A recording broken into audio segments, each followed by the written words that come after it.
നാളിതുവരെ നമ്മെ ജയത്തോടെ നടത്തിയ ജയവീരനായ കർത്താവിന് സ്തോത്രവും സ്തുതിയും മഹത്വവും അർപ്പിക്കുന്നു. ക്രൂശിൽ നമ്മുടെ പാപങ്ങൾക്ക് പരിഹാരം വരുത്തി മഹിമയുടെ വലഭാഗെ നമുക്ക് വേണ്ടി മഹാപുരോഹിത വൃത്തിയിൽ ഏർപ്പെട്ടിരിക്കുന്ന അതിശീഘ്രം തന്റെ മഹാപുരോഹിത ശുശ്രൂഷ നിവർത്തിച്ച് സഭയുടെ കാന്തനായി എഴുന്നള്ളുവാനിരിക്കുന്ന യേശുക്രിസ്തുവിന്റെ നാമത്തിൽ വന്ദനങ്ങൾ എല്ലാവർക്കും അറിയിക്കുന്നു. പൗലോസ് പറയുന്നത് പോലെ നമ്മുടെ കർത്താവായ യേശുക്രിസ്തുവിങ്കിൽ നിന്നും പിതാവായ ദൈവത്തിങ്കിൽ നിന്നും നിങ്ങളേവർക്കും കൃപയും സമാധാനവും മേൽക്കുമേൽ വർദ്ധിക്കുമാറാകട്ടെ. നമ്മൾ വെളിപ്പാട് പുസ്തകം 19-ാം അധ്യായത്തിന്റെ 7, 8, 9 വാക്യങ്ങളാണ് പഠിച്ചുകൊണ്ടിരിക്കുന്നത്. അതിൽ കുഞ്ഞാടിന്റെ കല്യാണം, കാന്തയുടെ ഒരുക്കം, ക്ഷണിക്കപ്പെട്ടവർ, ഈ വിധ കാര്യങ്ങളൊക്കെ ചിന്തിച്ചുകൊണ്ടിരിക്കുകയായിരുന്നു. അതിൽ കുഞ്ഞാട്, മണവാളൻ, അതാരാണ് എന്നൊക്കെ നമ്മൾ കണ്ടു. അതുപോലെ കുഞ്ഞാടിന്റെ അല്ലെങ്കിൽ മണവാളന്റെ സ്നേഹിതന്മാർ, ക്ഷണിതാക്കൾ ആരൊക്കെയായിരിക്കും എന്നുള്ളതിനെ കുറിച്ച് കണ്ടു. യോഹന്നാൻ സ്നാപകൻ അതേക്കുറിച്ച് പറഞ്ഞ കാര്യം നമുക്കറിയാമല്ലോ. യോഹന്നാൻ ആരാണ്, ക്രിസ്തുവാണോ എന്നൊക്കെ യഹൂദന്മാർ തിരിഞ്ഞും മറിഞ്ഞും ഒക്കെ ചോദിപ്പിച്ചു. അപ്പോഴൊക്കെ യോഹന്നാൻ പറഞ്ഞതല്ല, ഞാന് ക്രിസ്തു അല്ല, ഞാന് വെളിച്ചമല്ല, വെളിച്ചത്തിന് സാക്ഷ്യം പറയുവാൻ വേണ്ടി വന്നവൻ മാത്രം. ഞാൻ മണവാളനല്ല, ഞാൻ മണവാളന്റെ സ്നേഹിതനാണ്. മണവാട്ടി ഉള്ളവനാണ് മണവാളൻ. അക്കാര്യങ്ങളൊക്കെ യോഹന്നാൻ പറഞ്ഞു. എന്നിട്ട് പറഞ്ഞു, ഈ മണവാളന്റെ തോഴന് അല്ലെങ്കിൽ സ്നേഹിതനുള്ള സന്തോഷം എന്ന് പറയുന്നത് മണവാളൻ വരുന്നതാണ്, മണവാളന്റെ സ്വരമാണ്. ആ പശ്ചാത്തലത്തിലാണ് യോഹന്നാൻ പറഞ്ഞത്, ഞാനോ വളരണം, ഞാനോ കുറയണം, അവനോ വളരണം. അതെ, സ്തോത്രം. ആ പശ്ചാത്തലത്തിലാണ് നാം അത് മനസ്സിലാക്കേണ്ടത്. സ്തോത്രം. 3-ാമത്തെ അധ്യായം 29-ാമത്തെ വാക്യം, 29-ഉം 30-ഉം. Chapter 3, John 3, 29 and 30.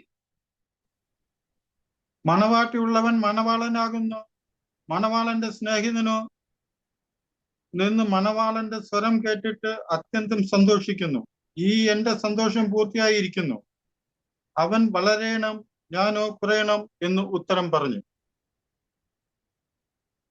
സ്നാപക യോഹന്നാൻ ക്രിസ്തുവിനെ പരിചയപ്പെടുത്തുന്ന വാക്കുകളാണ്. മണവാട്ടി ഉള്ളവനാണ് മണവാളൻ. അത് ക്രിസ്തുവാണെന്നും മണവാട്ടി സഭയാണെന്നും ഇന്ന് നമുക്കറിയാം.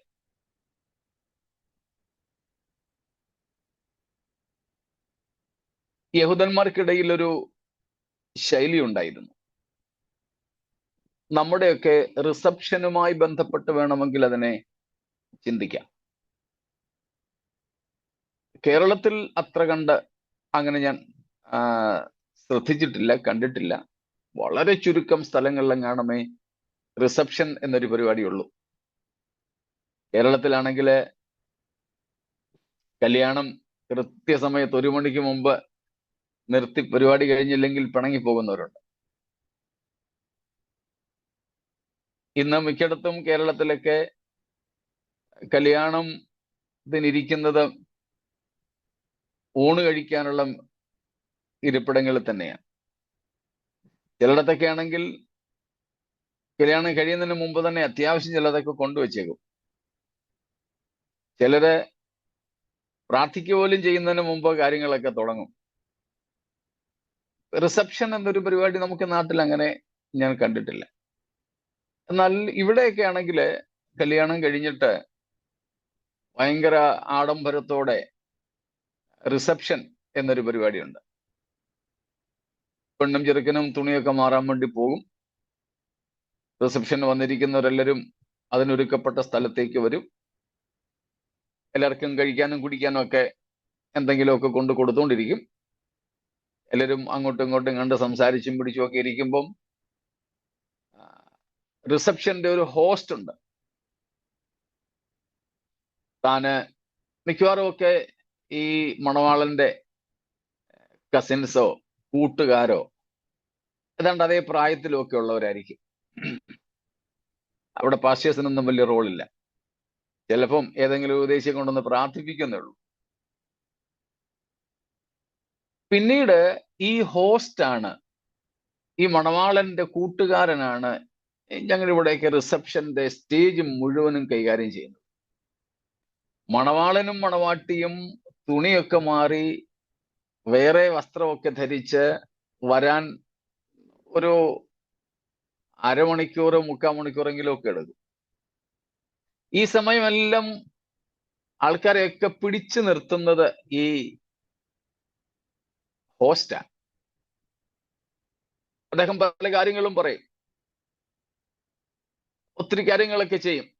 അപ്പൊ എല്ലാവരുടെയും ശ്രദ്ധ ഈ ആളിന്റെ മേല. അങ്ങനെ ഇരിക്കുമ്പോൾ ഇയാൾ പറയും, ആ വരുന്നുണ്ട്. എല്ലാവരുടെയും കൂടെ ശ്രദ്ധ പുറകിലോട്ടാകും. മണവാളനും മണവാട്ടിയും ഒരു രാജകീയ എഴുന്നള്ളത്ത് പോലെയൊക്കെ വരും. ഇപ്പൊ ഒത്തിരി പരിപാടികളൊക്കെ ഉണ്ട്. പൂക്കുറ്റിയും പുകക്കുറ്റിയും കുടത്തിനകത്ത് പുക വെച്ചിട്ട് ഇവർ വരുമ്പോഴത്തേക്കിനും അത് കുത്തിവിട്ട് ഒക്കെ ഒത്തിരി പരിപാടികളൊക്കെ ഉണ്ട്. ഇപ്പൊ പണ്ടൊന്നും ഇല്ലാതിരുന്നത് നമുക്ക് അറിയത്ത് പോലും ഇല്ല. പിന്നീട് എല്ലാവരുടെയും ശ്രദ്ധ ഇതുവരെ സ്റ്റേജ് കൈകാര്യം ചെയ്തുകൊണ്ടിരുന്ന ഹോസ്റ്റിൽ നിന്ന് ഈ മണവാളനിലേക്ക് മാറുകയാണ്. പിന്നെ ഹോസ്റ്റ് അവിടെ ഒന്നുമല്ല, ആ ആളിനെ വേറെ ആരും ശ്രദ്ധിക്കത്തില്ല. ഈ ഒരു പശ്ചാത്തലമാണ് ഇവിടെ യോഹന്നാൻ പറയുന്നത്. മണവാളൻ രംഗപ്രവേശം ചെയ്യുന്നത് വരെ മണവാളനെ കുറിച്ച് കാര്യങ്ങളൊക്കെ പറഞ്ഞ് മണവാളനെ പരിചയപ്പെടുത്തി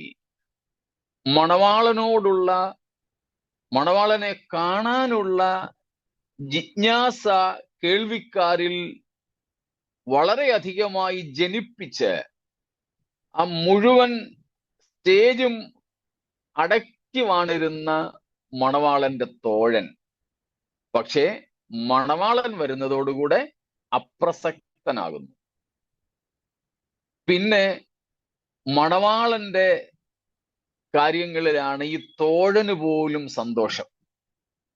ഇത് യഹൂദന്മാർക്കിടയിലെ ഒരു രീതിയായിരുന്നു.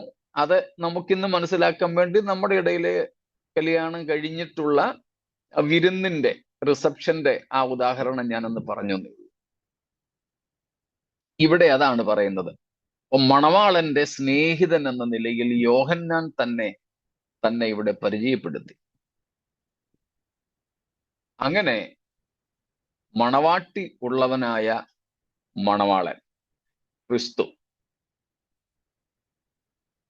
തൻ്റെ ചോര കൊടുത്ത് വിലയ്ക്ക് വാങ്ങിയ മണവാട്ടിയെ അവൾക്ക് വേണ്ടി ഒരുക്കപ്പെട്ടിരിക്കുന്ന അപ്പന്റെ ഭവനത്തിലേക്ക് കൂട്ടിക്കൊണ്ടു പോകുവാൻ പൂർണ്ണ സജ്ജീകരണങ്ങളോടുകൂടെ വരികയും അവളെ പൂർണ്ണമായും ഒരുക്കിയെടുക്കുകയും ചെയ്തിരിക്കുന്ന ആ ഒരു വിവാഹ വേദിയുടെ ചിത്രമാണ് നാം വെളിപ്പാട് 19 7, 8, 9 വാക്യങ്ങളിൽ കാണുന്നത്. അവിടെ നാം കണ്ടുകൊണ്ടിരുന്നത് കാന്തയും തന്നെത്താൻ ഒരുക്കിയിരിക്കുന്നു. ക്രിസ്തുവിനായി ദൈവസഭയുടെ ഒരുക്കം, അതിൻ്റെ ആദ്യ ഭാഗം നമ്മൾ കണ്ടു. കൃപയാൽ വിശ്വാസം മൂലമാണ് നാം രക്ഷിക്കപ്പെടുന്നത്. എഫേസ്യ ലേഖനം 2-ാം അധ്യായം 8-9 വാക്യങ്ങളിൽ നിന്നും കണ്ടു. റോമാലേഖനം 3-ാം അധ്യായം 24 മുതൽ ഉള്ള വാക്യങ്ങളിൽ നിന്നും നാം അത് കണ്ടിട്ടുണ്ട്. അപ്പം കൃപയാൽ യേശുക്രിസ്തുവിങ്കലുള്ള വിശ്വാസത്താൽ അല്പം കൂടെ നമ്മൾ ചിന്തിച്ചു. യേശുക്രിസ്തു ക്രൂശിൽ നമുക്ക് പകരമായും നമുക്ക് വേണ്ടിയും നിവർത്തിച്ച രക്ഷണ്യ പ്രവൃത്തിയാലാണ് നമുക്ക് രക്ഷ. അപ്പൊ salvation is absolutely free by grace through faith. Rather, the sole media of salvation is the redemptive finished work of Jesus Christ on the cross for us and on behalf of us. നമുക്ക് വേണ്ടിയും നമുക്ക് പകരമായും ക്രിസ്തു ക്രൂശിൽ നിവർത്തിച്ച വീണ്ടെടുപ്പിന്റെ പ്രവൃത്തി മാത്രം. അതിലുള്ള നമ്മുടെ വിശ്വാസവും ആ ക്രൂശിലൂടെ ദൈവം പ്രദർശിപ്പിച്ച സകല മനുഷ്യർക്കും രക്ഷാകരമായ ദൈവകൃപയുമാണ് നമ്മുടെ രക്ഷയ്ക്ക് ആധാരം. അല്ലാതെ ഒരു പ്രവൃത്തികളും അല്ല. ഇങ്ങേയറ്റം നമുക്ക് വിശ്വസിപ്പാൻ പോലും ദൈവം കൃപ നൽകി എന്നുള്ളതാണ് സത്യം. കൃപ നൽകി. എന്നാൽ ഇവിടെ വിശുദ്ധന്മാരുടെ നീതിപ്രവർത്തികൾ എന്ന് പറയുന്നത് യേശുക്രിസ്തുവിൽ നാം വിശുദ്ധീകരിക്കപ്പെട്ടനന്തരം നമ്മുടെ രക്ഷിക്കപ്പെടലിന് ശേഷം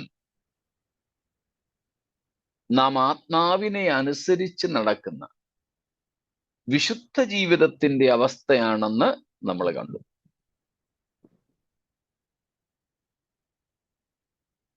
ദൈവം നമ്മെ സൃഷ്ടിച്ചത് 3 ഘടകങ്ങളുള്ളവരായിട്ടാണ് നമുക്കറിയാം. ആത്മാവ്, ദേഹം, ദേഹി. 1 തെസ്സലോനിക്കർ 5-ന്റെ 23 1 Thessalonians 5:23 പൗലോസ് അക്കാര്യം പറയുന്നുണ്ട്. സമാധാനത്തിന്റെ ദൈവം തന്നെ നിങ്ങളെ മുഴുവനും ശുദ്ധീകരിക്കുമാറാകട്ടെ. നിങ്ങളുടെ ആത്മാവും പ്രാണനും ദേഹവും അശേഷം നമ്മുടെ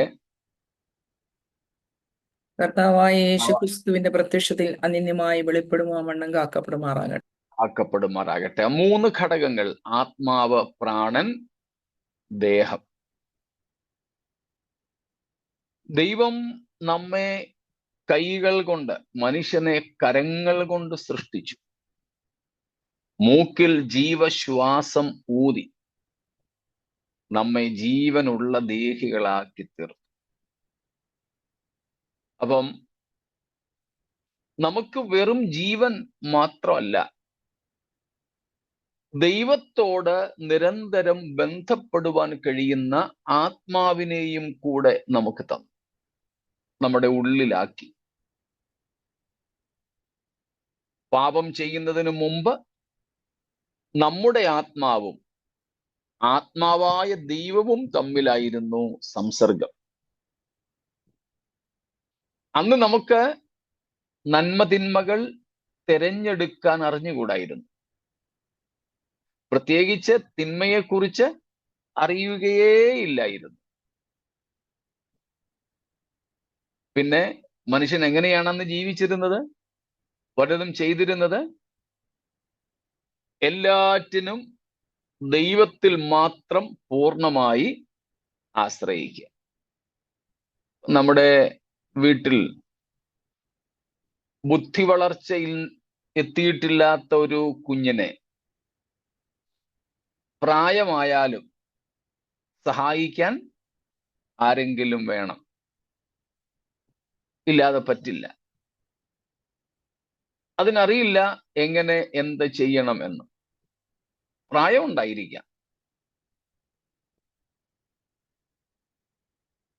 നമ്മളെ സംബന്ധിച്ച് ചിലപ്പോൾ മക്കളായാലും മറ്റുള്ളവരായാലും അങ്ങനെ പൂർണ്ണമായും നമ്മെ ആശ്രയിച്ച ഒരാൾ കഴിഞ്ഞാൽ നമുക്ക് അല്പം പ്രയാസമൊക്കെ തോന്നും. എന്നാൽ പാപം ചെയ്യുന്നതിന് മുമ്പ് ദൈവം മനുഷ്യനെ കുറിച്ച് എന്താണ് ആഗ്രഹിച്ചിരുന്നത്? സകലത്തിനും നമ്മൾ ദൈവത്തെ മാത്രം ആശ്രയിക്കുക.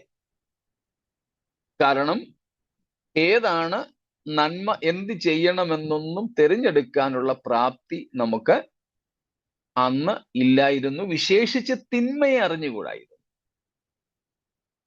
അതുകൊണ്ട് എന്തെങ്കിലും ചെയ്യുന്നെങ്കിൽ ദൈവം പറയുന്നതേ ചെയ്യൂ, ദൈവം പറയുന്നതേ ചെയ്യൂ. എന്നാൽ പാപം ചെയ്ത ശേഷം നന്മയും തിന്മയും തിരിച്ചറിയാനും മനസ്സുപോലെ തിരഞ്ഞെടുക്കാനുമുള്ള ഒരു കഴിവ് നമുക്ക് ലഭിച്ചു. പക്ഷേ ആ കഴിവ് നമുക്ക് ലഭിച്ചപ്പോൾ we became independent of God. നന്മ തിന്മകളെ തിരിച്ചറിയാനുള്ള പ്രാപ്തി നമുക്ക് ലഭിച്ചു കഴിഞ്ഞപ്പോൾ നമുക്ക് ദൈവത്തെ കൂടാതെ ജീവിക്കാം എന്ന നിലയിലേക്ക് എത്തി. എക്കാലത്തും വീണുപോയ മനുഷ്യന്റെ ആഗ്രഹം അതാണല്ലോ.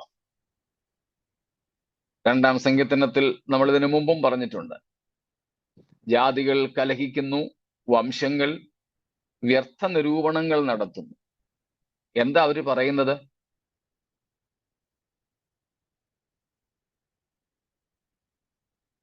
മറന്നുപോയോ?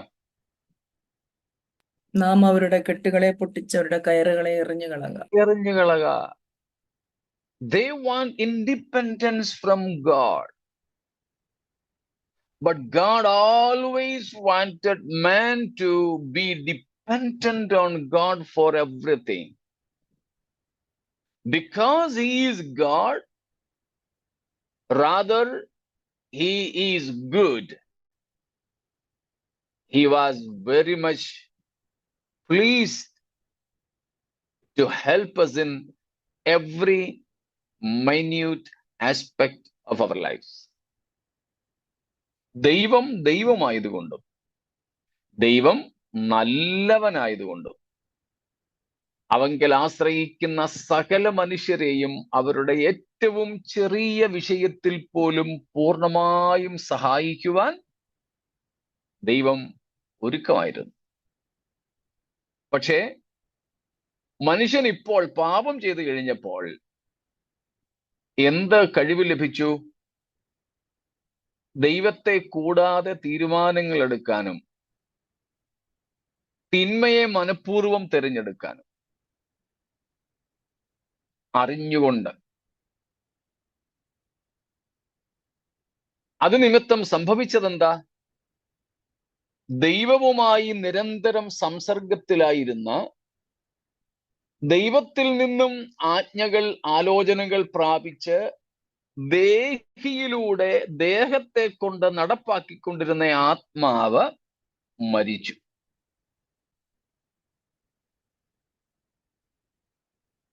പാപനിമിത്തം ആത്മാവ് ദൈവത്തിന്റെ ജീവനിൽ നിന്ന് അകന്നു. നമ്മൾ എഫേസ്യ ലേഖനം 4-ാം അധ്യായം 18-ാം വാക്യത്തിൽ നിന്ന് അത് ഗ്രഹിച്ചിട്ടുണ്ട്. ജാതികളെ കുറിച്ച് പൗലോസ് അവിടെ പറയുന്നു, അവർ ദൈവത്തിന്റെ ജീവനിൽ നിന്ന് അകന്ന് മനം തഴമ്പിച്ചു പോയവർ. ദൈവത്തിന്റെ ജീവനിൽ നിന്ന് അകന്നു പോയവരാണ്. Alienated from the life of God. കാരണം ദൈവത്തിന്റെ ജീവൻ ഇപ്പോഴും ഒഴുകി വരുന്നുണ്ടെങ്കിലും അതുമായി ബന്ധമുണ്ടായിരുന്ന മനുഷ്യനിലെ ആത്മാവ് അണഞ്ഞുപോയി, കെട്ടുപോയി, മരിച്ചുപോയി. ആത്മാവുണ്ട് ഇപ്പോഴും, പക്ഷേ മൃതാവസ്ഥയിലാണ്. Spirit is still there in man, but in a dead state. മൃതാവസ്ഥയിലാണ്. ആത്മാവ് മൃതാവസ്ഥയിലായി ദൈവത്തിൽ നിന്ന് സ്വീകരിക്കുന്ന ആലോചനകൾ ലഭിക്കാതെയായപ്പോൾ പാപത്തിനടിമപ്പെട്ടു പോയ, സാത്താന് വിധേയപ്പെട്ടു പോയ ദേഹി അവിടുത്തെ ബോസായി. ദേഹിക്ക് ആരുമായിട്ട് ബന്ധമില്ല? ദൈവവുമായി. അതും പ്രത്യേകിച്ച് പൊല്യൂട്ടഡ്, പെർവേർട്ടഡ് സോൾ, ഈ വഷളായി പോയ, വീണുപോയ ദേഹിക്ക് അവനെ വീഴ്ത്തിയ പിശാചുമായിട്ടാണ് വിധേയത്വം വന്നത്. അതുകൊണ്ട് ദൈവത്തിന്റെ സ്ഥാനത്ത് പിശാചും വഷളായിപ്പോയ ദേഹി ആത്മാവിന്റെ സ്ഥാനത്തും വന്ന് ദേഹത്തെ കൊണ്ട് തിന്മ, പാപം പ്രവർത്തിപ്പിച്ചു. ദൈവത്തിൽ നിന്നും സ്വതന്ത്രനായി മനുഷ്യൻ മാറി.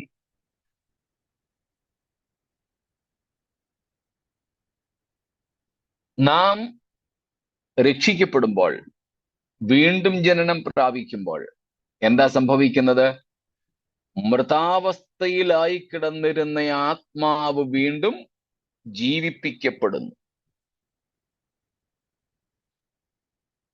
എന്നിട്ട് പരിശുദ്ധാത്മാവ് ഈ നമ്മുടെ ആത്മാവിനോട് ബന്ധപ്പെട്ട് നിരന്തരം ആ ബന്ധത്തിൽ വസിച്ചുകൊണ്ടിരിക്കുന്നു.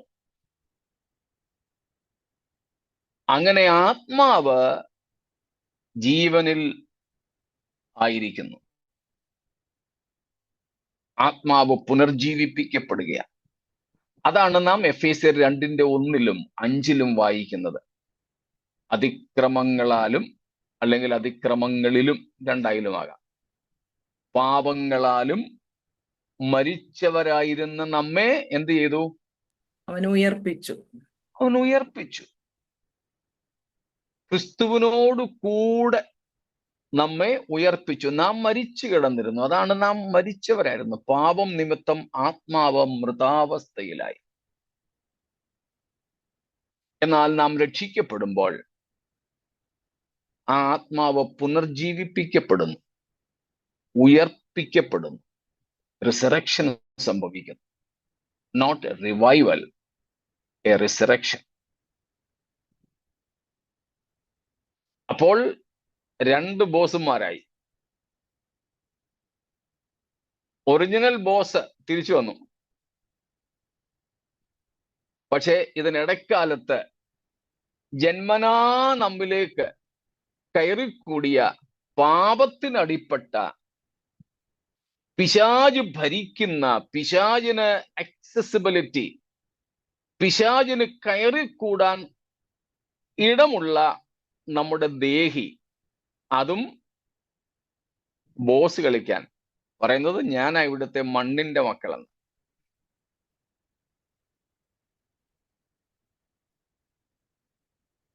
അങ്ങനെ ഇവ തമ്മിൽ, ആര് തമ്മിൽ? ദൈവാത്മാവിനാൽ പുനർജീവിപ്പിക്കപ്പെട്ട, ദൈവാത്മാവിനാൽ ഇപ്പോഴും ജീവിക്കുന്ന നമ്മുടെ ആത്മാവ്, നമ്മുടെ ആത്മാവിനെ നയിക്കുന്ന ദൈവത്തിന്റെ ആത്മാവ്, രണ്ടും ഒരുമിച്ച് കേട്ടോ. മറുഭാഗത്ത് വഷളായിപ്പോയ, പിശാചിന് വളരെ പെട്ടെന്ന് പ്രവേശിപ്പാൻ കഴിയുന്ന നമ്മുടെ ദേഹി. ഇത് രണ്ടും ഒരു വ്യക്തിയിലുണ്ട്. ഇവ തമ്മിൽ എപ്പോഴും മത്സരമാണ്, വഴക്കാണ്, കടിപിടിയാണ്, അടിപിടിയാണ്.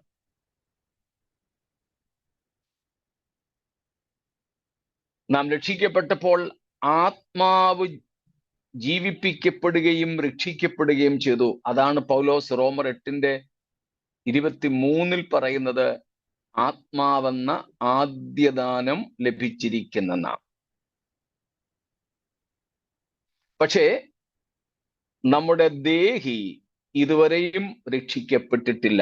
ഈ ദേഹിയിലാണ്, ഈ പ്രാണനിലാണ്, ഈ സോളിലാണ് നമ്മൾ നേരത്തെ പറഞ്ഞിട്ടുള്ള തോട്ട്സ്, ഇമോഷൻസ്, ഇമാജിനേഷൻസ്, മെമ്മറീസ്, അങ്ങനെയുള്ള കാര്യങ്ങളൊക്കെ ഇരിക്കുന്നത്. അപ്പൊ ഈ മനസ്സ് എന്ന് പറയുന്നത് ഈ പറഞ്ഞ ചിന്തകളുടെ, വികാരങ്ങളുടെ, സങ്കല്പങ്ങളുടെ, ഓർമ്മകളുടെ, ഇഷ്ടങ്ങളുടെ ഒക്കെ ഇരിപ്പിടമാണ്. അവിടെയല്ലേ നമുക്ക് പ്രശ്നമുള്ളത്? സ്തോത്രം. അവിടെ കാണാൻ പ്രശ്നം ഉണ്ടോ നമുക്ക്?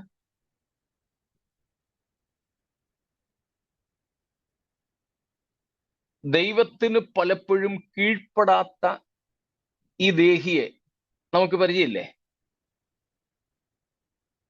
നാം രക്ഷിക്കപ്പെട്ട് കഴിഞ്ഞിട്ടും ഉപവസിച്ചും പ്രാർത്ഥിച്ചും കൊണ്ടിരിക്കുമ്പോഴും ഒക്കെ ഇത് ദുഷ്ടന് വിധേയപ്പെട്ടു പോകാം. നല്ല ഉദാഹരണമാണ് മത്തായി 16-ാം അധ്യായം.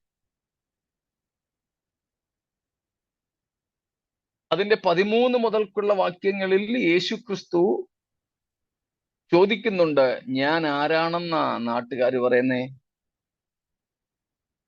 അത് കഴിഞ്ഞപ്പോ ചോദിച്ചു, നിങ്ങൾ എന്താ എന്നെ കുറിച്ച് പറയുന്നേ? 16-ാം വാക്യം ബൈബിളിലെ തന്നെ ഏറ്റവും പ്രധാനപ്പെട്ട വാക്യങ്ങളിൽ ഒന്നാണ്. പത്രോസ് പറയുന്നു, നീ ആരാ? നീ ഭാഗ്യവാൻ. 16-ാം വാക്യം, നീ ജീവനുള്ള ജീവനുള്ള ദൈവത്തിന്റെ പുത്രനായ ക്രിസ്തുവാകുന്നു.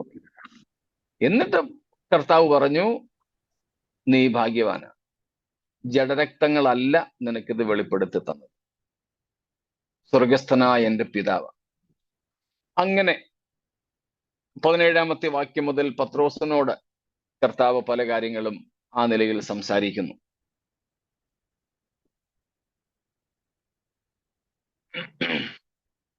എന്നാൽ ഈ സ്വർഗീയ വെളിപ്പാട്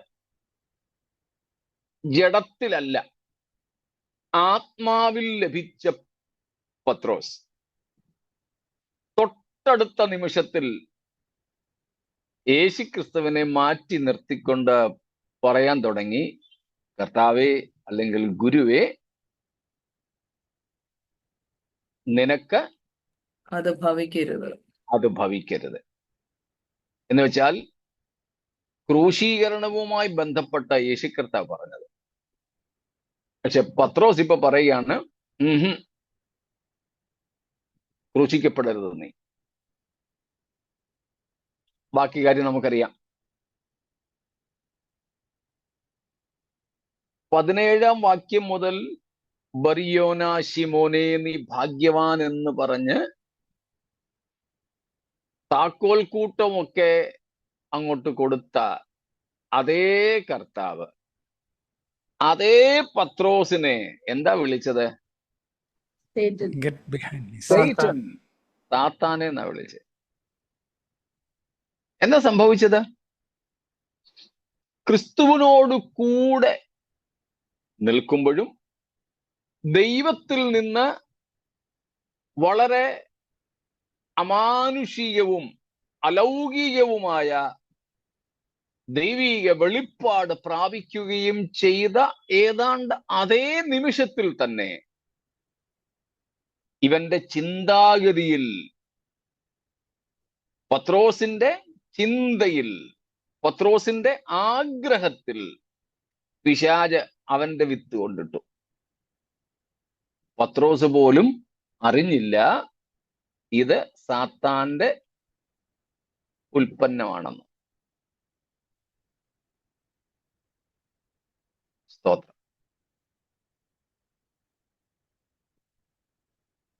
പൗലോസും അതാണ് ആത്മീയ പോരാട്ടവുമായുള്ള ബന്ധത്തിൽ 2 കൊരിന്ത്യ ലേഖനം 10:3 മുതൽ പറഞ്ഞത്.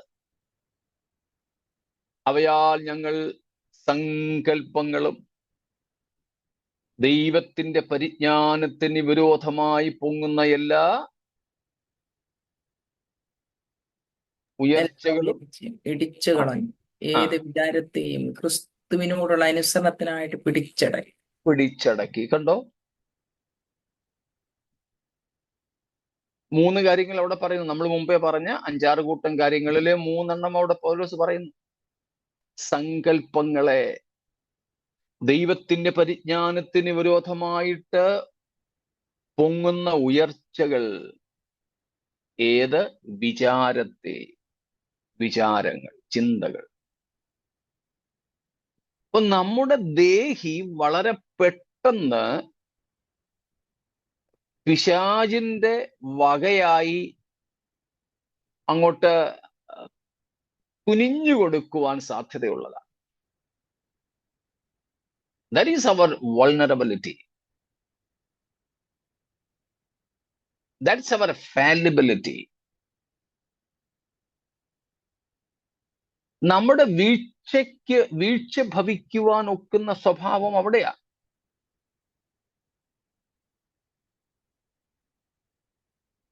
പക്ഷേ നാം രക്ഷിക്കപ്പെട്ട ശേഷം തേജസ്കരിക്കപ്പെടുന്നത് വരെ,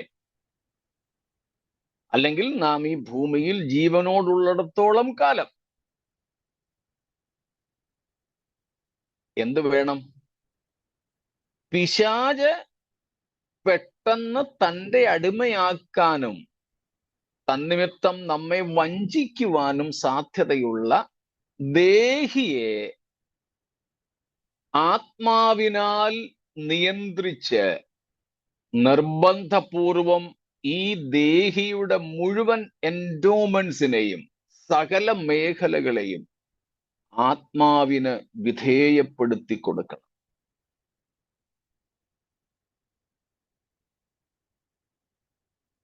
ആത്മാവിന് വിധേയപ്പെടുത്തി കൊടുക്കുകയും അത് ആത്മാവിന് വിധേയപ്പെട്ടിരിക്കണമെങ്കിൽ ഈ ജഡത്തെ, അല്ലെങ്കിൽ അതിൻ്റെ ആ ഫോളൻ നേച്ചറിനെയാണ്, ആ വീണുപോയ ദേഹിയുടെ പ്രകൃതത്തെയാണ് വേദപുസ്തകം ഫ്ലഷ് അഥവാ ജഡം എന്ന് വിളിക്കുന്നത്.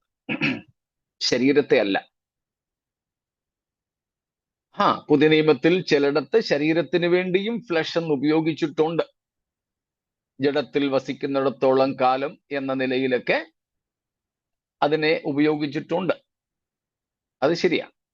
പക്ഷേ ജഡം എന്ന് ബൈബിൾ പറയുന്ന ആ ഭാഗം ഈ വീണുപോയ പാപത്തോട് വിധേയത്വമുള്ള, പിശാചിനോട് വിധേയത്വമുള്ള നമ്മുടെ ദേഹിയാണ്.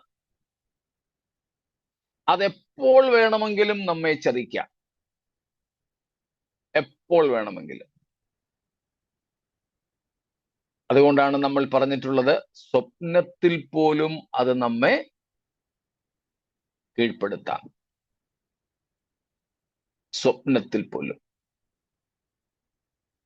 നമ്മൾ പോലും അതിൻ്റെ മുഴുവൻ പ്രകൃതവും അറിയുന്നില്ല, നമുക്കറിഞ്ഞുകൂടാ.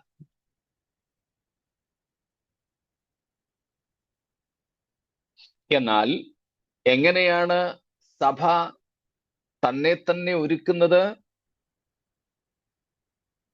വളരെ ബോധപൂർവം, വളരെ ആലോചിച്ച്, വളരെ സൂക്ഷ്മത്തോടെ ഈ ദേഹിയെ എപ്പോഴും ആത്മാവിന് കീഴ്പ്പെടുത്തിക്കൊണ്ടേയിരിക്കുക. ജഡം നമ്മോട് പറയുന്നതൊന്നും അനുസരിക്കാതിരിക്കുക. ജഡത്തിന്റെ ആവശ്യങ്ങളൊന്നും നിവർത്തിക്കാതിരിക്കുക. തെറ്റിദ്ധരിക്കരുത്, ശരീരത്തിന്റെ ആവശ്യങ്ങൾ അല്ല, ജഡത്തിന്റെ ആവശ്യങ്ങൾ. സത്യം പറഞ്ഞാൽ ജഡത്തിന് ആവശ്യങ്ങളല്ല ഉള്ളത്, ആഗ്രഹങ്ങളാണുള്ളത്. ഈ ദേഹിക്ക് അല്ലെങ്കിൽ ഈ ജഡത്തിന് മോഹങ്ങളാണുള്ളത്.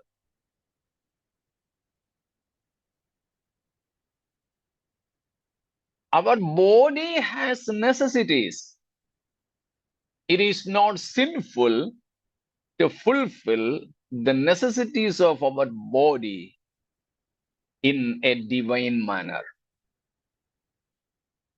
നമ്മുടെ ശരീരത്തിന് ആവശ്യങ്ങളുണ്ട്. ആ ആവശ്യങ്ങളൊക്കെ നിവർത്തിക്കാനായി ദൈവം ദൈവികമായ വഴികളും ഒരുക്കിയിട്ടുണ്ട്.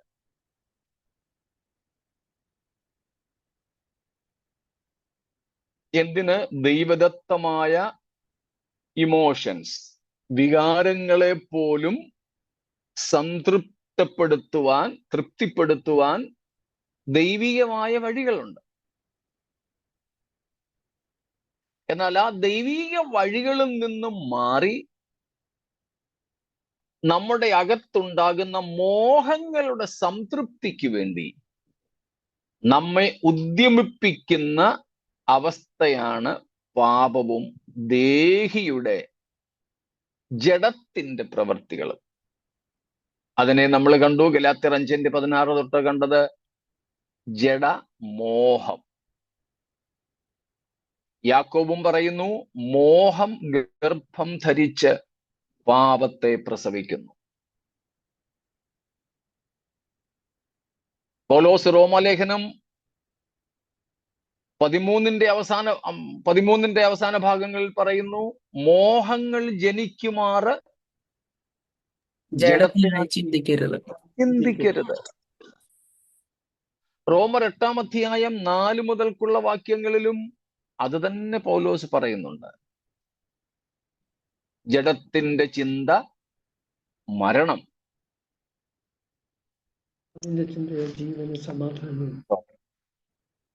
അപ്പൊ ജഡത്തിന്റെ ചിന്ത, ജഡത്തിന്റെ മോഹം, ജഡത്തിന്റെ പ്രവർത്തികൾ നമ്മൾ രക്ഷിക്കപ്പെടുന്നതിന് മുമ്പ് എന്ന് വെച്ചാൽ നമ്മുടെ ആത്മാവ് മരിച്ചു കിടന്നിരുന്നപ്പോൾ നമ്മൾ എങ്ങനെയായിരുന്നു എന്ന് പൗലോസ് വീണ്ടും എഫേസ്യർ 2:3 വാക്യത്തിൽ പറയുന്നുണ്ട്. അന്ന് നമ്മൾ ജഡത്തിനും ഈ ലോകത്തിന്റെ കാലഗതിയെയും ആകാശത്തിലെ അധികാരത്തിനും അനുസരണക്കേടിന്റെ മക്കളിൽ ഇപ്പോൾ വ്യാപരിക്കുന്ന ആത്മാവിനും അധിപതിയായവനെയും അനുസരിച്ച് നടന്നു. അത് കഴിഞ്ഞ് അവരുടെ ഇടയിൽ നാം എല്ലാവരും മുമ്പേ നമ്മുടെ ജഡമോഹങ്ങളിൽ നടന്നും ജഡത്തിനും മനോവികാരങ്ങൾക്കും ഇഷ്ടമായത് ചെയ്തും കൊണ്ട് മറ്റുള്ളവരെ പോലെ പ്രകൃതിയാൽ കോപത്തിന്റെ മക്കളായിരുന്നു. കണ്ടോ?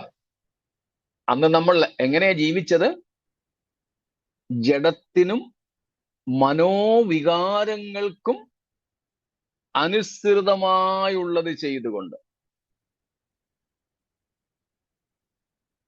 Then we were living, or we were led by the lustful emotions of the flesh and of our mind.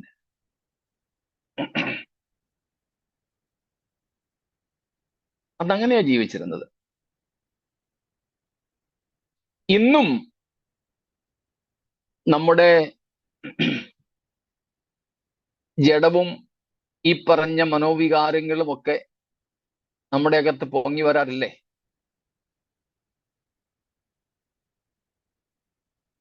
സ്തോത്രം. ഉണ്ട്. നമ്മുടെ പ്രാർത്ഥനകൾ ഇന്ന് പലതും ആത്മാഭിലാഷങ്ങൾക്കനുസരിച്ചാണോ ജഡാഭിലാഷങ്ങൾക്കനുസരിച്ചാണോ? സ്തോത്രം. ഇന്ന് നമ്മൾ കേൾക്കുന്ന പ്രസംഗങ്ങളും പ്രവചനങ്ങളും ജഡത്തിന്റെ വികാരങ്ങളെ തൃപ്തിപ്പെടുത്തുന്നവയാണോ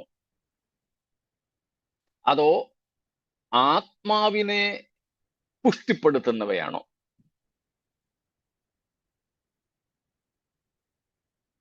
ഈ നിലയിൽ വിലയിരുത്തി വേണം നാം കാര്യങ്ങളെ മനസ്സിലാക്കാൻ.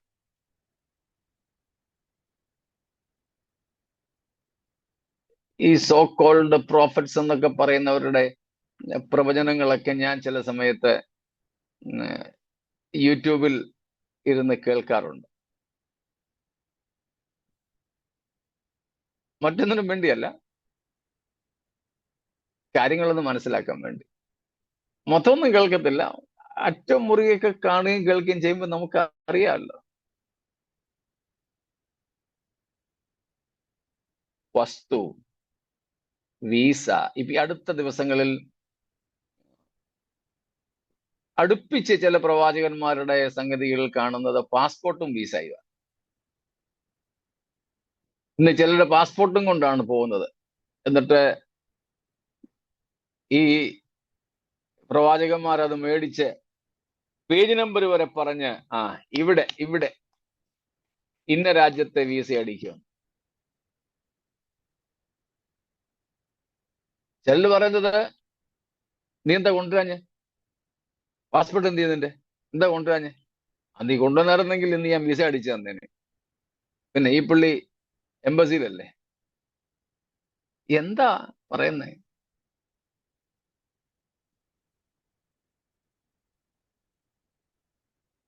അപ്പൊ ജഡത്തിന്റെ മോഹങ്ങളെ തൃപ്തിപ്പെടുത്തുന്ന തരത്തിൽ ഇന്നത്തെ ആത്മീയ എന്നുള്ളത് ഇൻവെർട്ടർ കോമയിലാണ്. ഇന്നത്തെ ആത്മീയ സംഗമങ്ങളും ശുശ്രൂഷകളും തീർന്നിരിക്കുന്നു.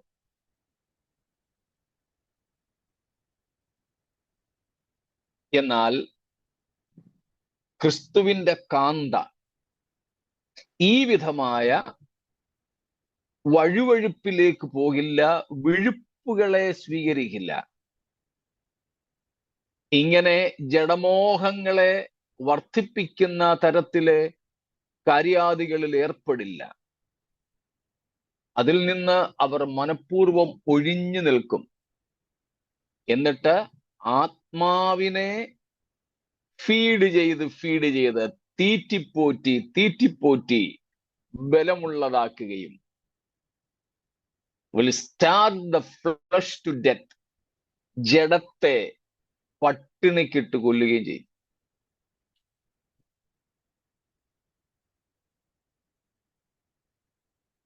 പട്ടിണിക്കിട്ട് കൊല്ലും.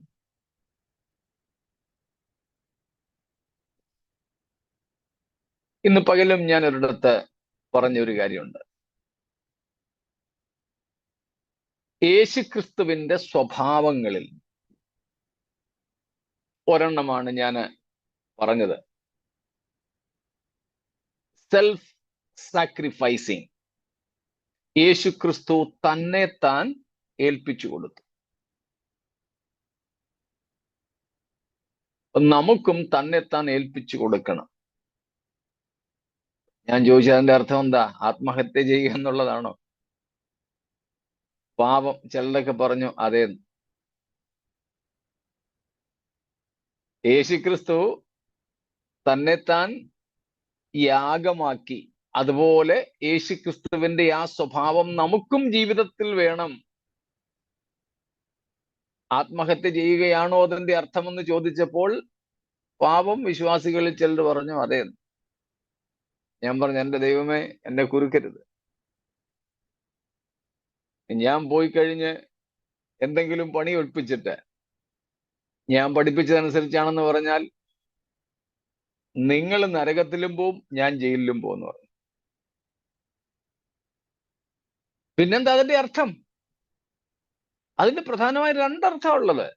യേശുക്രിസ്തു തന്നെത്താൻ യാഗമാക്കിയെങ്കിൽ നാം ചെയ്യേണ്ടത്, പൗലോസ് പറയുന്നു റോമർ 12 ആദ്യ വാക്യങ്ങളിൽ, നമ്മുടെ ശരീരങ്ങളെ ജീവനും വിശുദ്ധിയും ദൈവത്തിന് പ്രസാദവുമുള്ള യാഗമായി സമർപ്പിപ്പീൻ.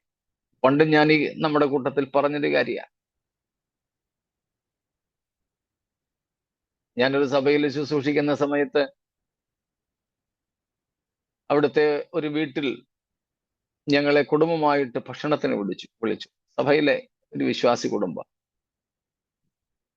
ഞങ്ങൾ ചെന്ന് ഭക്ഷണത്തിനൊക്കെ ഇരിക്കുന്നതിന് മുമ്പ് അവിടുത്തെ ആന്റി പറഞ്ഞു, പാസ്റ്ററെ, ഇന്ന് പാസ്റ്റർക്ക് വേണ്ടി ഒരുക്കിയിരിക്കുന്ന കോഴിക്കറി, അതിനുള്ള ചിക്കൻ ഞങ്ങളുടെ മോനാ മേടിച്ചുകൊണ്ട് വന്നത്. 10ാം ക്ലാസ് കഴിഞ്ഞിരിക്കുന്ന മോൻ. ആ ആന്റിയുടെ സന്തോഷത്തിൽ ഞാനും പങ്കുചേർന്നു. ഞാൻ ചോദിച്ചു, എന്താ വിശേഷത, എങ്ങനെയാ സംഭവം, എങ്ങനെയാ? ഇപ്പം വിട്ട കാര്യം, ഏത് കടയിൽ പോകണമെന്നും മമ്മിയുടെ കെയർ ഓഫ് പറയണമെന്നും ഒപ്പം വില കുറച്ച് ഇതെല്ലാം പറഞ്ഞിടാ മോനെ, അവര് പിടിച്ചു തരുന്ന കോഴിയെ നീ വാങ്ങരുത്. അത് കേട്ടപ്പോ എനിക്കും അറിഞ്ഞുകൂടാത്തൊരു പാഠം ഒന്ന് കേൾക്കാമെന്നായി. ഞാൻ ചോദിച്ചു, അതെന്താ, പിന്നെ എങ്ങനെയാ? എന്നിട്ട് ഞാൻ മോനോട് പറഞ്ഞു വിട്ടു, കൂട്ടിനകത്ത് നോക്കണം, ബാക്കിയുള്ള കോഴിയുടെ ഒക്കെ മുകളിൽ കൂടെ ചാടി തത്തി തുള്ളി നടക്കുന്ന നല്ല ചുറുചുറുപ്പുള്ള അതിനെ പിടിച്ചു തരാൻ പറയണം. അവര് പിടിച്ചു തരികയാണെങ്കിൽ ചാവാറായി തൂങ്ങിപ്പിടച്ച് എഴുന്നേക്കാൻ വയ്യാതെ ഇങ്ങനെ കിടക്കുന്ന എടുത്ത് തരും. അത് നീ മേടിക്കരുത്. പിന്നെ ഇതിനെ മേടിക്കാവൂ. ഭയങ്കര ഊർജ്ജസ്വലതയോടെ ഓടി നടക്കുന്ന കോഴി. അപ്പം ഈ ആന്റി തന്നെ പറഞ്ഞു, അതിനെ വാങ്ങി ഡ്രസ്സ് ചെയ്ത് പീസാക്കി വീട്ടിൽ കൊണ്ടുവന്ന് ഞാനത് കഴുകുമ്പോഴും അതിന്റെ ഹൃദയം മിടിക്കും, അതിന്റെ കാലിന്റെയൊക്കെ മസിൽസ് അപ്പോഴും ഇങ്ങനെ മിടിച്ചുകൊണ്ടിരിക്കും. തിന്നാനുള്ള കോഴി ഈ തരത്തിൽ ജീവനുള്ളതായിരിക്കണമെന്ന് ഈ ആന്റിക്ക് നിർബന്ധമുണ്ടെങ്കിൽ, സ്തോത്രം, തന്നെത്താൻ നമുക്ക് വേണ്ടി ഏൽപ്പിച്ചു തന്ന കർത്താവ് നമ്മിൽ നിന്നും എന്താ ആഗ്രഹിക്കുന്നത്? നാം നമ്മുടെ ശരീരങ്ങളെയും ജീവനുള്ള യാഗമായി ദൈവത്തിന് സമർപ്പിക്കണം. എന്ന് വെച്ചാൽ ഒട്ടും സൗന്ദര്യമില്ലാത്തതിനെയും വളരെ സൗന്ദര്യമുള്ളതായി കാണാൻ എൻ്റെ കണ്ണുകൾക്ക് കഴിയുന്ന ഒരു പ്രായമുണ്ട്. അങ്ങ് ദൂരെയുള്ള കാഴ്ച വരെ കാണാനും ആസ്വദിക്കാനും പറ്റുന്ന ഒരു പ്രായം. ഞാൻ കഴിഞ്ഞ ദിവസം 70-ഓളം വയസ്സുള്ള ഒരു ഫാമിലി കൗൺസിലറിന്റെ ഒരു സെഷനിലെ ഒരല്പം ഏതാനും വരികൾ ഞാനൊന്ന് കേട്ടു. അതിൽ അവർ പറയുന്നത്, ഒരിക്കൽ അവരുടെ അടുക്കൽ കൗൺസിലിങ്ങിന് വേണ്ടി ഒരു 30 വയസ്സുള്ള ചെറുപ്പക്കാരൻ ചെന്നു. നാട്ടിലാ. കാര്യങ്ങളൊക്കെ ഇങ്ങനെ പറഞ്ഞു വന്നപ്പോൾ, മോന്റെ പ്രായം, മോൻ എത്ര വയസ്സുണ്ട്? 30. അപ്പൊ മോൾക്ക് അതിൽ കുറവായിരിക്കുമല്ലോ. അപ്പൊ പറഞ്ഞു, അല്ല, 48 വയസ്സുണ്ട്. 30 വയസ്സുള്ള ഭർത്താവിന് 48 വയസ്സുള്ള ഭാര്യ. എന്താ? അവന്റെ കണ്ണുകളിലൂടെ അവൾ സൗന്ദര്യവതിയായിരുന്നിരിക്കാം. ഈ നിലയിൽ നമ്മുടെ ശരീരത്തിന്റെ മുഴുവൻ അവയവങ്ങളും, ശരീരത്തിന്റെ സെൻസസ്, ഇന്ദ്രിയങ്ങളും, ശരീരത്തിന്റെ മുഴുവൻ ഘടകങ്ങളും ഇങ്ങനെ അതിന്റെ തീവ്രതയിൽ നിൽക്കുന്ന ഒരു സമയമുണ്ട്. ആ സമയത്ത് നാം എന്ത് ചെയ്യണം? ആ ജ്വലിച്ചു നിൽക്കുന്ന ശരീരത്തിന്റെ അവയവങ്ങളെയും അതിന്റെ പ്രവർത്തനങ്ങളെയും ദൈവത്തിനായി സമർപ്പിക്കണം. പാപത്തിന്റെ ഇഷ്ടങ്ങൾക്ക് അതിനെ വിട്ടുകൊടുക്കരുത്. സ്തോത്രം. ഇതാണ് ജീവനുള്ള യാഗമായി നമ്മെ സമർപ്പിക്കുക എന്ന് പറയുന്നത്. അതാണ് ക്രിസ്തു തന്നെ തന്നെ യാഗമാക്കിയതിന് പകരമായി നമുക്ക് കൊടുക്കുവാൻ കഴിയുന്നത്.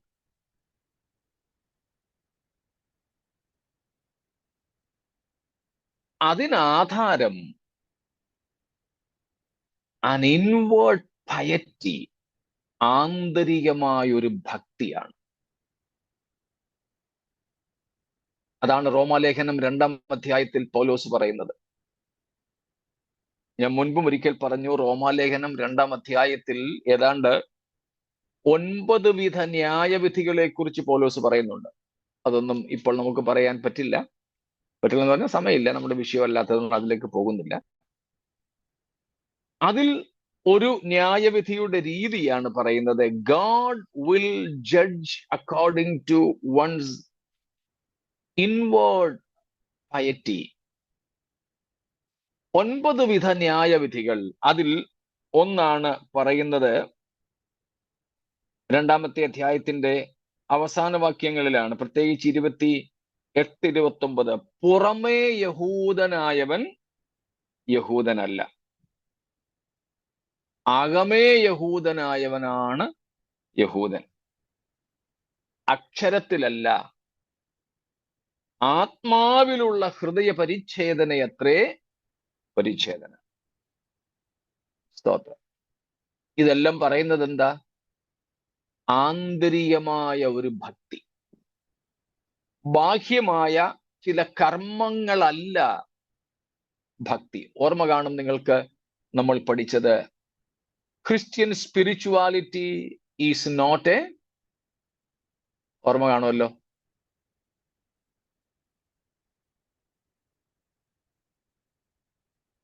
Religion, but it's a relationship. ക്രിസ്തീയ ആത്മീയത ഒരു മതമല്ല, ഇതൊരു ബന്ധമാണെന്ന്. മതത്തിൽ കർമ്മങ്ങളാ ഉള്ളത്, റിച്വൽസ്, റൈറ്റ്സ്. നിരർത്ഥകമായ കർമ്മമാർഗാദികളാണ് മതത്തിലുള്ളത്. അത്രയും കർമ്മം ചെയ്താൽ മതി, സംഭവം തീർന്നു. എന്നാൽ ക്രിസ്തീയ ആത്മീയത അങ്ങനെ ചെയ്യുന്ന കർമ്മങ്ങളല്ല.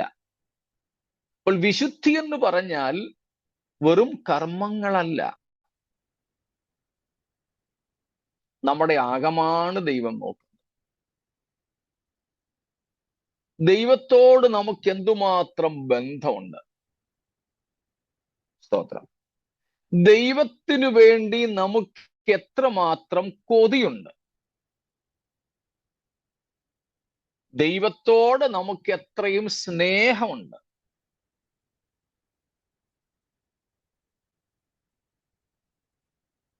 ദൈവിക സ്വഭാവത്തോട് അനുരൂപപ്പെടുവാനായി നമുക്ക് എത്രമാത്രം കൊതിയുണ്ട്.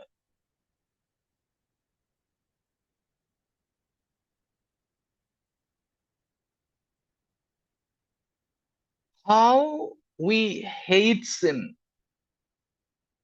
how we are related to Christ in personal relationship,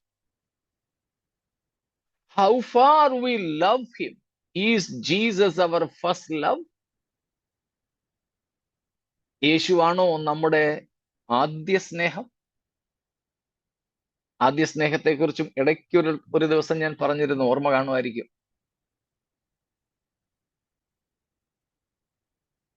ഹിന്ദിയിലൊരു പാട്ടുണ്ട് യേശുവിനെ കുറിച്ച്, പെഹല പെഹല പ്യാർ ഹെ എന്ന് വെച്ചാൽ ആദ്യ സ്നേഹം. നമ്മൾ സാധാരണ ചിന്തിക്കുന്നത് പോലെ വിവാഹം കഴിച്ച് ആദ്യ നാളുകളിലെ സ്നേഹമൊന്നുമല്ല. എപ്പോഴായാലും is he our first love, our primary love. യേശുവാണോ നമ്മുടെ ആദ്യ സ്നേഹം? സ്നേഹിക്കുന്നവരുടെ പട്ടികയിൽ പറയുന്നത് കൊണ്ടല്ല, ഹൃദ്യമായി യേശുവാണോ ഒന്നാമൻ. അത് കഴിഞ്ഞേ മറ്റുള്ളവരിലേക്ക് നമ്മുടെ സ്നേഹം ഉള്ളോ? ഇതാണ് സഭ തന്നെ ഒരുക്കുന്നത്. ക്രിസ്തുവിനോടുള്ള സ്നേഹം. How do deeply we love him, how severely we hate sin. സ്തോത്രം. കർത്താവിനോടുള്ള നമ്മുടെ സ്നേഹം, നമ്മുടെ ബന്ധം നമ്മുടെ കൂട്ടായ്മ, നമ്മുടെ ആഗ്രഹം, നമ്മുടെ തീവ്രത, നമ്മുടെ തീക്ഷ്ണത, ഇതെല്ലാമാണ് വിശുദ്ധി കൊണ്ട് ഉദ്ദേശിക്കുന്നത്, അല്ലാതെ ചില കർമ്മങ്ങളല്ല.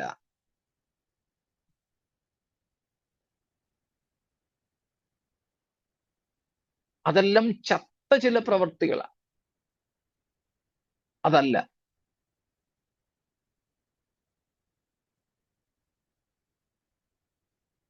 ഇത്രയും മനസ്സിലായോ? എന്തെങ്കിലും ചോദ്യങ്ങൾ ഇതുവരെ ഉള്ളതിൽ?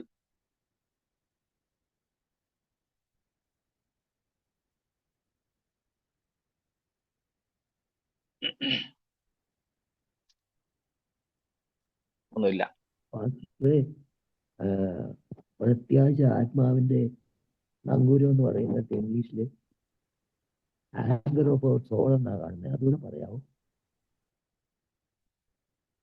ഈ സോൾ മുമ്പേ പറഞ്ഞതുപോലെ ഫ്ലഷിനെ ജഡമെന്നും ശരീരമെന്നും പറയുന്ന ഭാഗങ്ങളുണ്ട്. അതുപോലെ സോൾ എന്നത് നമ്മുടെ പ്രാണന് വേണ്ടിയും ആത്മാവിന് വേണ്ടിയും ഉപയോഗിച്ചിരിക്കുന്ന ഭാഗങ്ങളുണ്ട്. അതുകൊണ്ടാണ് അതങ്ങനെ പറഞ്ഞിരിക്കുന്നത്. ഇംഗ്ലീഷിൽ സോൾ എന്ന് ചിലയിടത്ത് വിളിക്കുന്നുണ്ട്. അത് ഇന്റർചേഞ്ചബിൾ ആയിട്ട് അല്ലെ സിനോണിമായിട്ട് ഉപയോഗിക്കുന്ന രണ്ട് പദങ്ങളാണ് സോൾ ആൻഡ് സ്പിരിറ്റ്. അതുകൊണ്ടാണ് ചില വേദപഠിതാക്കൾ ശരീരവും ആത്മാവും മാത്രമേ മനുഷ്യനുള്ളൂ എന്ന് വാദിക്കുന്നത്. എന്നാൽ വേദപുസ്തകത്തിന്റെ മൊത്തമായ പഠിപ്പീരിൽ അല്ല, നമ്മൾ മുമ്പേ കണ്ടതുപോലെ 3 ഘടകങ്ങൾ ഉണ്ടെന്ന് മനസ്സിലാക്കാം.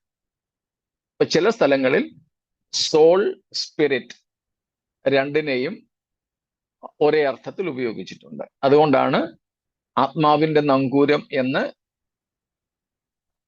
പ്രത്യാശയെ ആത്മാവിന്റെ നങ്കൂരമെന്ന് എബ്രായ ലേഖനകർത്താവ് വിളിക്കുന്നതിനെ ഇംഗ്ലീഷിൽ ആങ്കർ ഓഫ് സോൾ എന്ന് കാണുന്നത്. Okay, thank you pastor. Okay Sinil brother.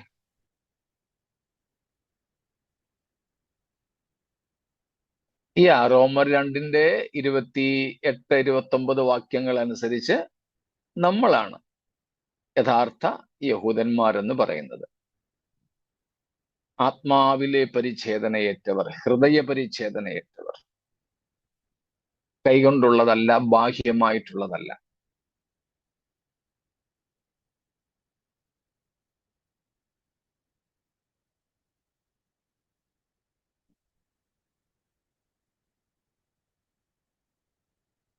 Okay, സമയം നമ്മുടേത് തീരുന്നെങ്കിലും ഒരു കാര്യം കൂടെ പറഞ്ഞ് ഞാൻ നിർത്താം. നമുക്ക് വിശ്വാസമുണ്ട്. ഇവിടെ വിശ്വാസത്തെ പ്രവൃത്തിയിലൂടെ വെളിപ്പെടുത്തുന്ന ജീവിതമാണ് ക്രിസ്തുവിനായി സഭ തന്നെ തന്നെ ഒരുക്കുന്ന ജീവിതം. We have faith and we live by proving our faith by and through our works. നമ്മുടെ വിശ്വാസത്തെ പ്രവൃത്തിയിലൂടെ തെളിയിക്കുന്ന, വെളിപ്പെടുത്തുന്ന അവസ്ഥ. കാരണം നമുക്ക് യാക്കോബിന്റെ ലേഖനത്തിൽ നിന്ന് അറിയാമല്ലോ.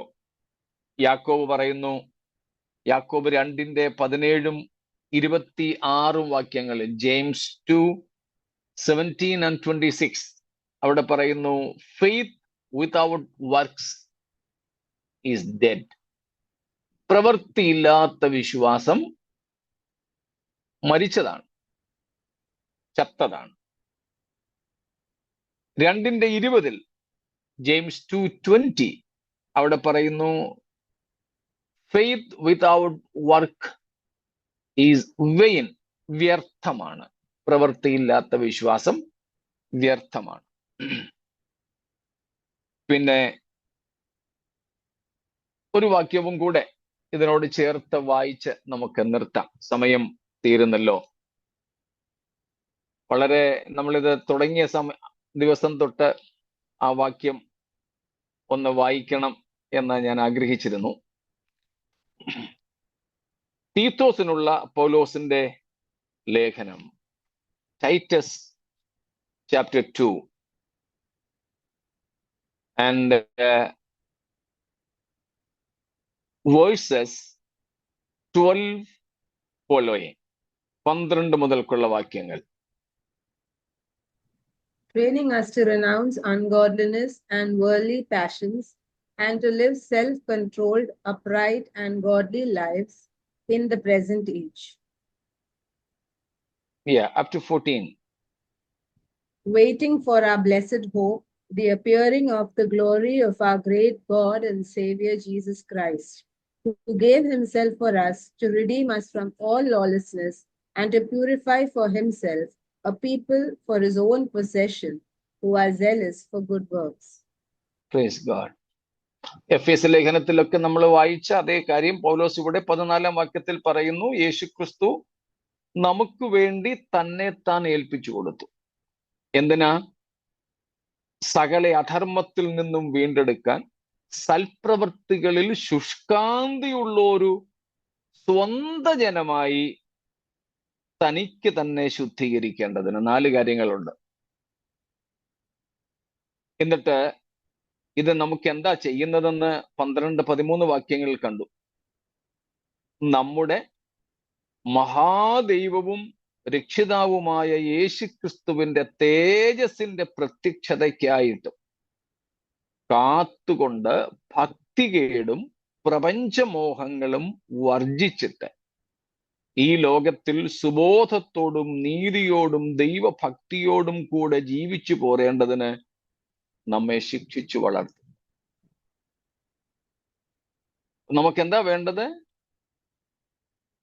Because of our hope in Christ,